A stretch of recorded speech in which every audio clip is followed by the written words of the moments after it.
For this painting, I first used masking to mask out the whiskers and the light spots in the eyes. And then I wet the entire piece and worked in burnt sienna and ultramarine blue to keep it really soft. So I worked very wet at first on this cat to keep it really soft, because this is a very fluffy looking cat and I didn't want any hard edges in that fur. And if I did get hard edges, I went back and scrubbed them out. For the eyes, I used cobalt blue and thylacine blue and worked very wet. And then for the background, of course, I worked very wet as well, because I didn't want the background to overwhelm the cat. And since the cat is so soft, the background had to be soft, because hard edges tend to draw the eye to them. So I wanted to keep the background really soft as well. And just putting in more dark details and keeping it really soft and loose. If you want any more detail on this painting, I'd be glad to do a sub video from this painting to give more details on a certain aspect of it, but I just couldn't do 4 hours of video, and it would be like watching grass grow. So if there's any question you have about this painting that you would like a more in-detail video about, I would love to do that actually. So just let me know what you're interested in. I did a lot of negative painting in the background, and I thought that made for some really interesting effects, some really nice soft effects.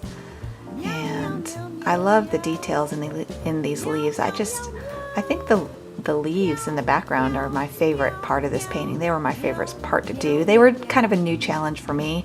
I've done a zillion cats, but not a lot of leaves. And they were really fun, and I thought they looked really good. I think they are one of my favorite things about this painting. So usually backgrounds are really hard for me, and they take a lot of thought, and this background took a lot of thought too, but I just was really happy with how it turned out.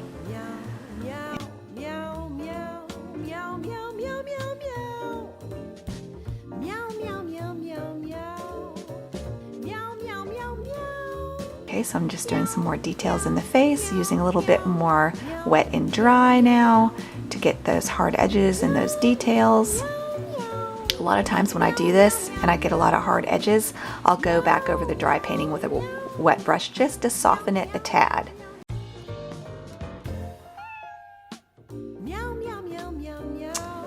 Then I'm using a oil painting brush to scrub out and soften some of the details around the ears. I found that using a hard oil painting brush for working dry on dry has some nice fur effects too, so that's something I've been using a lot this week actually. So give that a try too. And this painting is to the point where it's just time to do a lot of the little nitty-gritty details. Put in some fur details, some fur structure, some fur texture, I should say. Using my sable brush there to keep it soft. Just adding little details, rubbing off the masking, and now I'm going in and you can see I'm thinning down the whiskers, refining the little reflections in the eyes. And the finished painting.